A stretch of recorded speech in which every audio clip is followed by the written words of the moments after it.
Hello!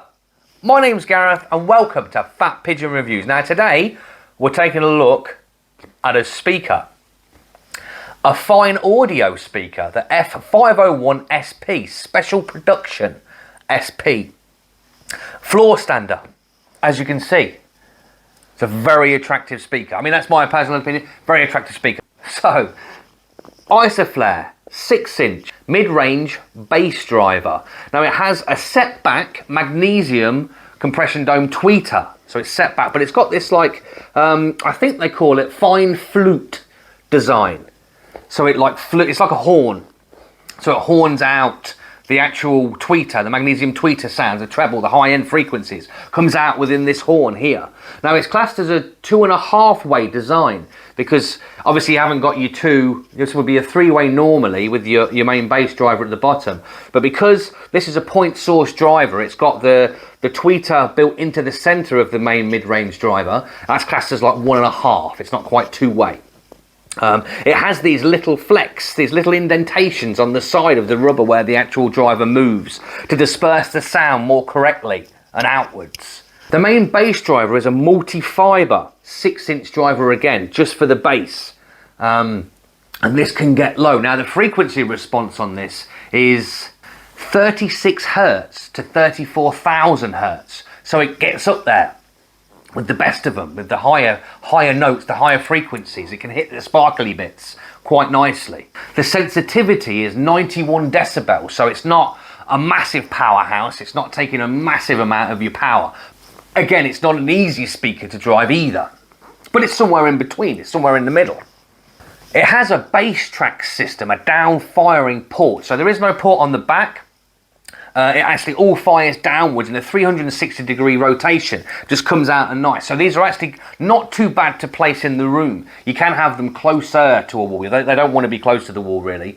I've actually moved them around quite a lot to get them in a sort of the area that I wanted. And they're about 2 foot from the wall. I mean, but like I say, you can push them up against the wall. It does alter it slightly with the bass. It becomes a little bit more boomy, but nowhere near as much as a normal speaker with a port on the back. The back is completely, like I say, completely flat at the back, clean, nice and neat. The port is fired downwards. They have an 8 ohm impedance, so again, not too bad. They have 4 binding posts at the back, so they are bi-wireable and bi-ampable. It looks like they have a threaded clamp at the back for like a, looks like a ground, like you would get on a turntable. But yes, they are bi-wireable.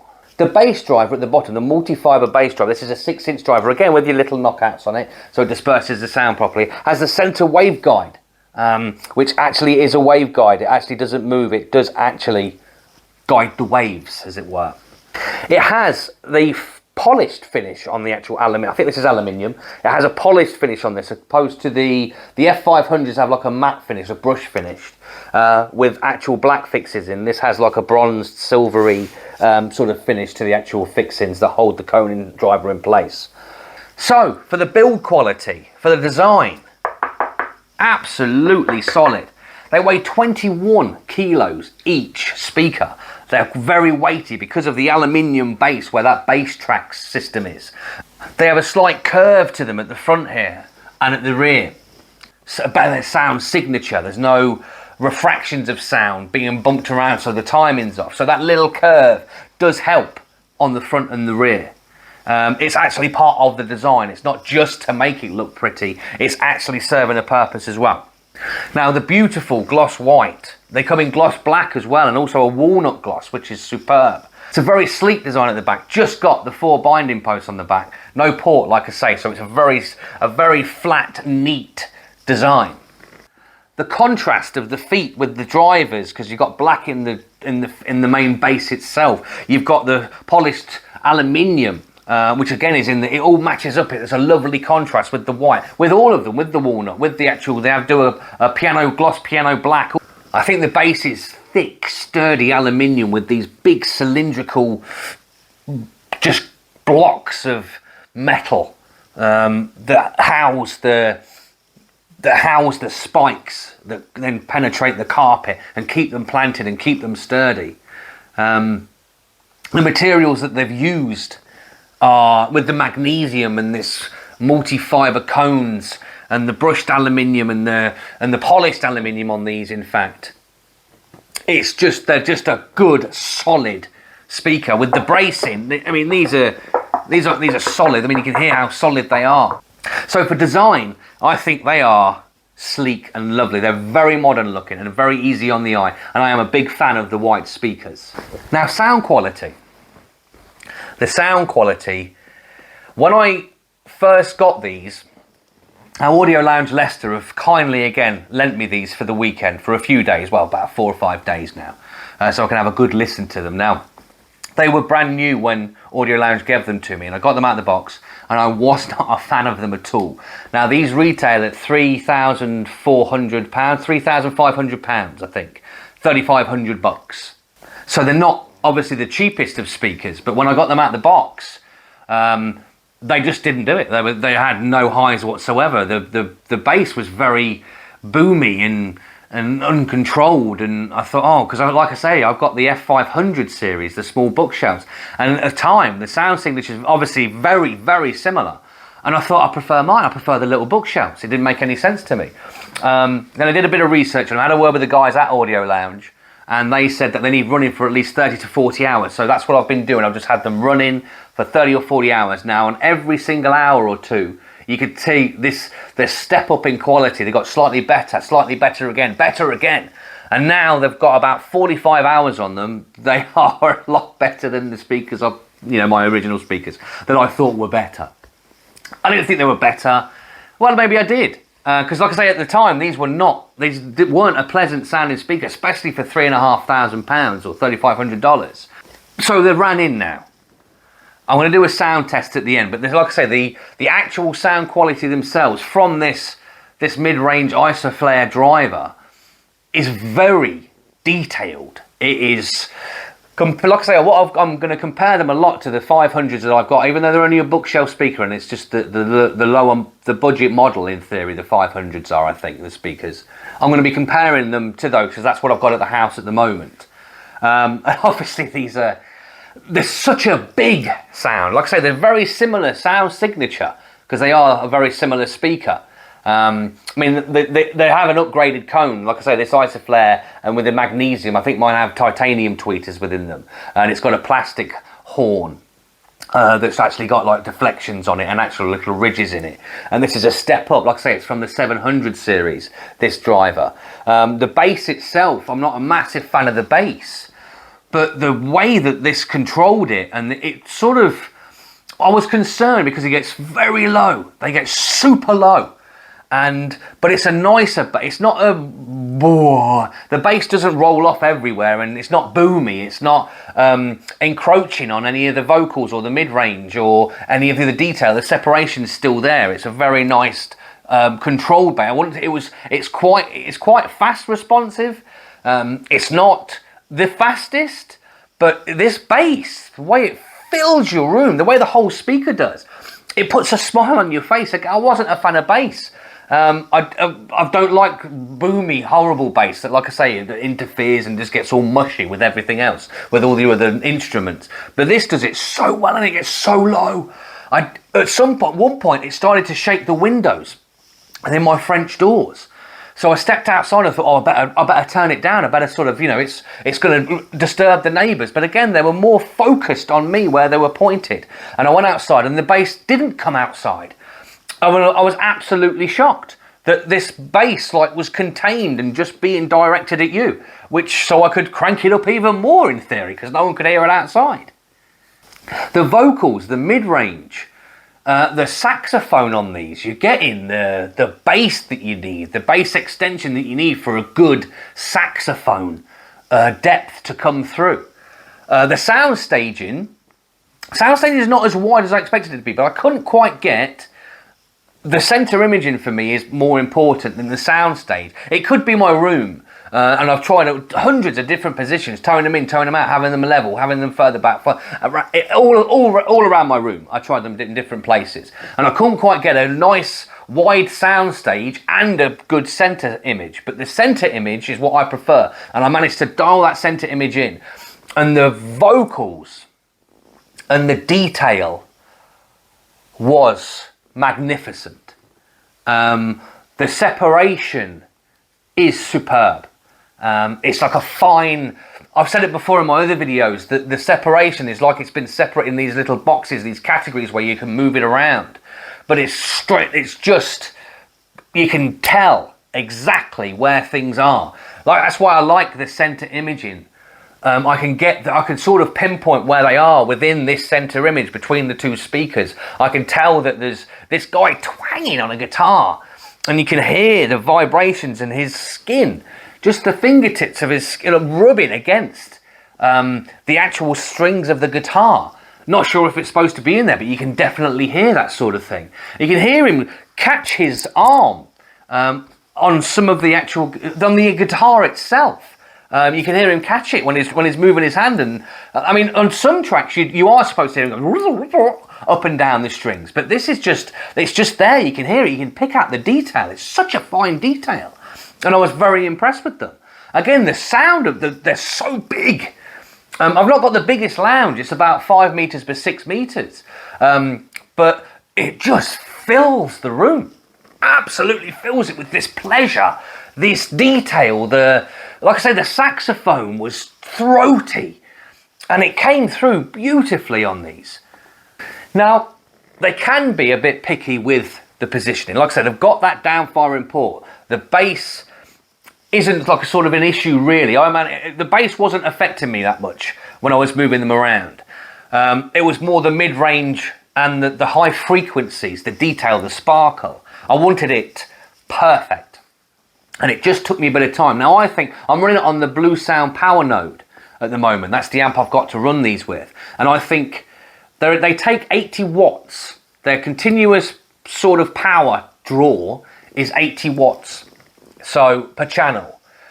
And I think the Blue Sound power node is 80 watts per channel, but I think it could just do with that little bit more of a push. I think with a better amp, a more expensive, more powerful amp, with a lot more going on, I think these will come alive even more. Like I say, I'm just restricted at the moment to the Blue Sound power node. That's what I've got. That's what I'm running through them. It's done an absolutely fantastic job with the highs, the sparkle, the twinkle, they for £3,500, and an absolutely phenomenal speaker. But for that sort of price point, that sort of price range, I thought they'd go a little bit higher. Now, for a lot of people, I don't like bright speakers. There's a very fine line between bright and sparkle. I would have just liked, and I may get that little bit more of the higher frequencies of the cymbals from a more powerful, not necessarily more powerful, but a higher end, higher quality amplifier. Don't get me wrong, I think they're quite picky with their equipment that they need. I've ran a couple of amps through it, and the Blue Sound Power Node was the best one to power these. It was my most powerful amp that I have here. I'd like to give them a try with a more powerful amplifier. Now, what I'm also going to do is I've been running these, like I say, for about 5 days.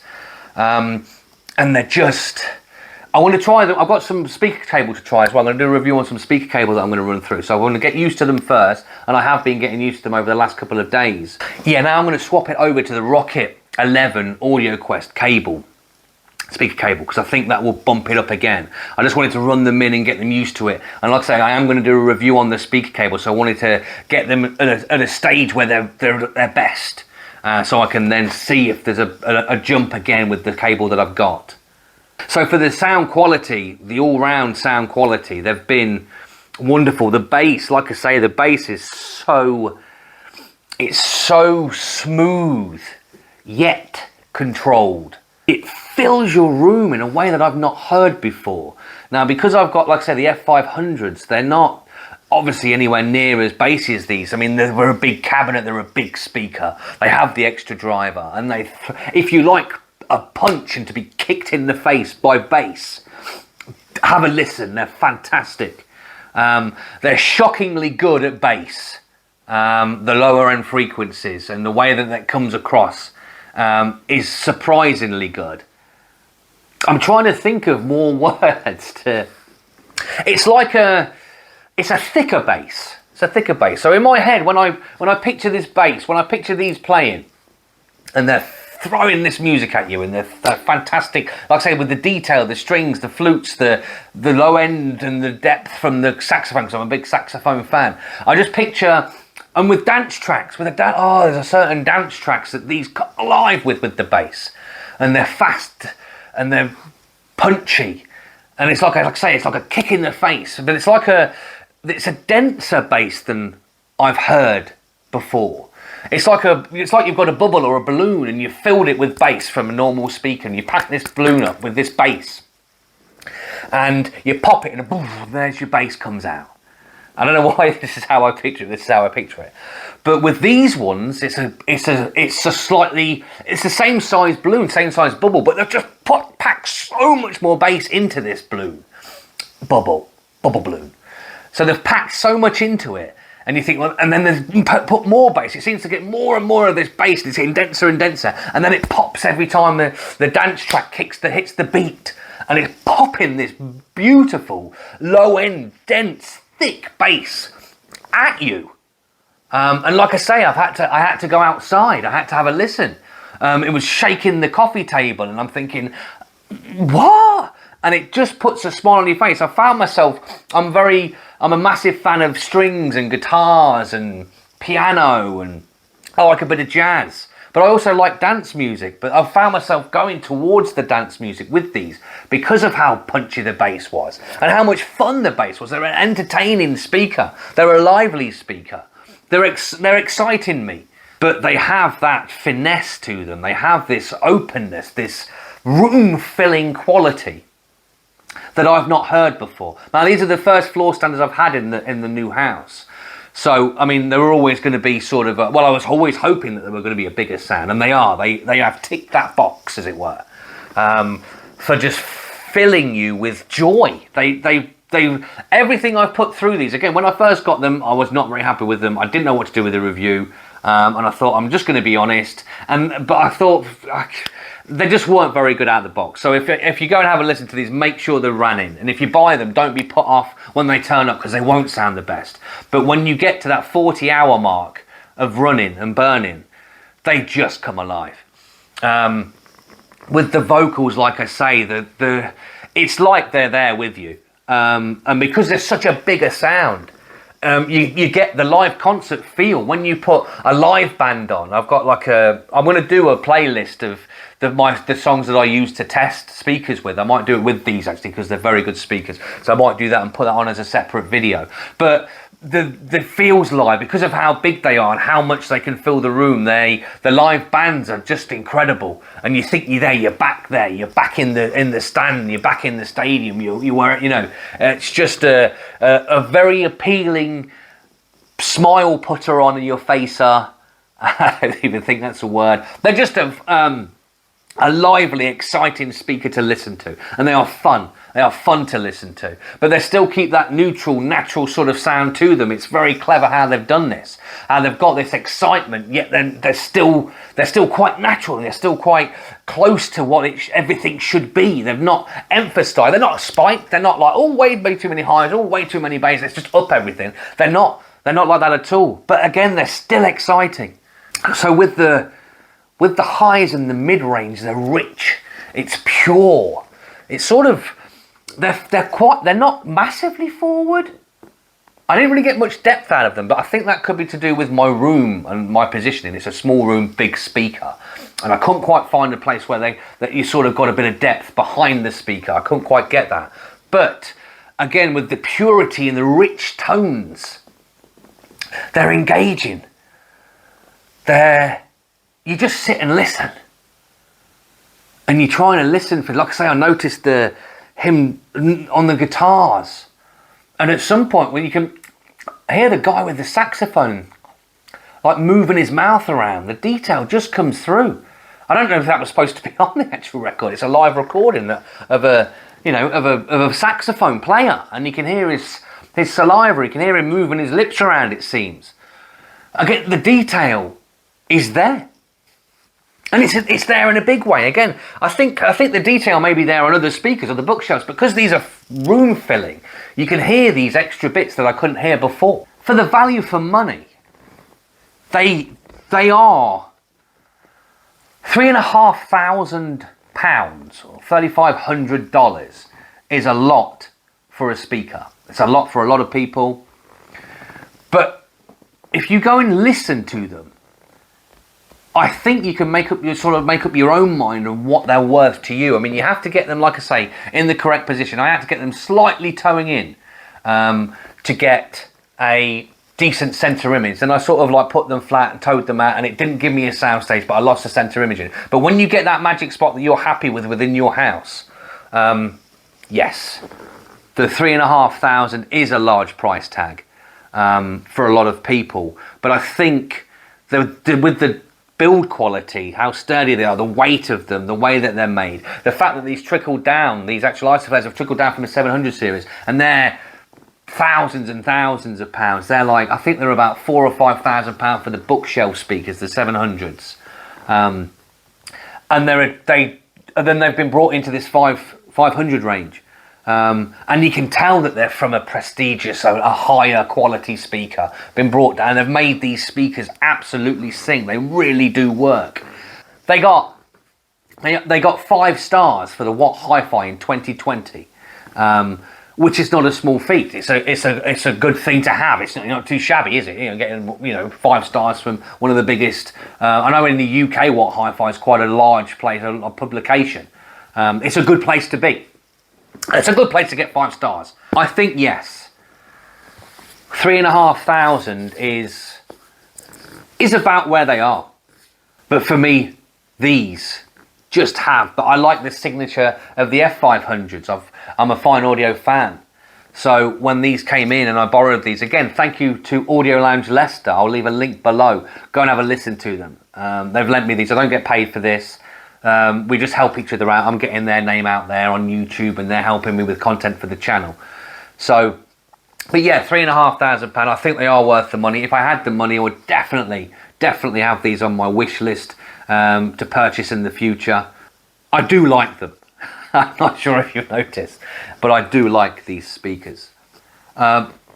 Just to, like I say, they're a little bit picky, I think, with amplifiers. I want to try a few more amps through them, just to see if I can get more out of them.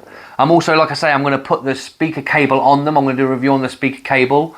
And I might even put in there that, if they enhanced the speakers or not. But I will do a sound test, a demo with these, with 5 tracks that I use to test music. And I think I might also put on the 11 tracks that I always use. So you can compare them to different speakers that I have in the playlist. For all the speakers in the future as well, that you can actually sort of compare, listen, get your headphones on and have a listen to them. I think your best bet is to, find a pair, have a listen to them, see what you think. I don't think you'll be disappointed with them in any way. I think, like I say, that as long as they've got that 40-hour burn-in time, that run-in time, they need to have that, or they do not sound as they do now. They're not a lively speaker, they're a recessed, flat sort of sounding speaker without the run-in. So again, if you buy a pair and you get them back to your house, don't be put off, let them run in. And make sure if you listen to them in the shop that they've had a run-in as well. More than likely they will have their demo pair. They'll have been nicely burnt in. But I'm a fan. I am a fan of these speakers. I like the Fyne Audio range anyway. Again, they're big, friendly giants. Yeah, I better not put that in. They're this big, friendly, but they're sleek. I think they're only like something like 20 centimeters wide, just under a meter, or just over a meter high, maybe. Thank you. Thank you so much for watching the video. If you stayed till the end, big thumbs up. So I'm going to do another sound demo with my 5 favorite speaker test tracks. See what you think. See if you like them. And I'll put that on within the next few days. So thank you so much for watching. Please hit the like and subscribe. I've not got many subscribers yet. I know it takes time, but please feel free to subscribe for any more content. I'm going to get content in every other week or every week or so. I get new stuff in. I do some of my own stuff as well. I want to do some older speakers. I'm going to try and put some old Mission 701s that I used to pine after as a kid. I'm putting those on the channel soon. So please subscribe. Hit the like button if you've liked the video, and hopefully I'll see you in the next one.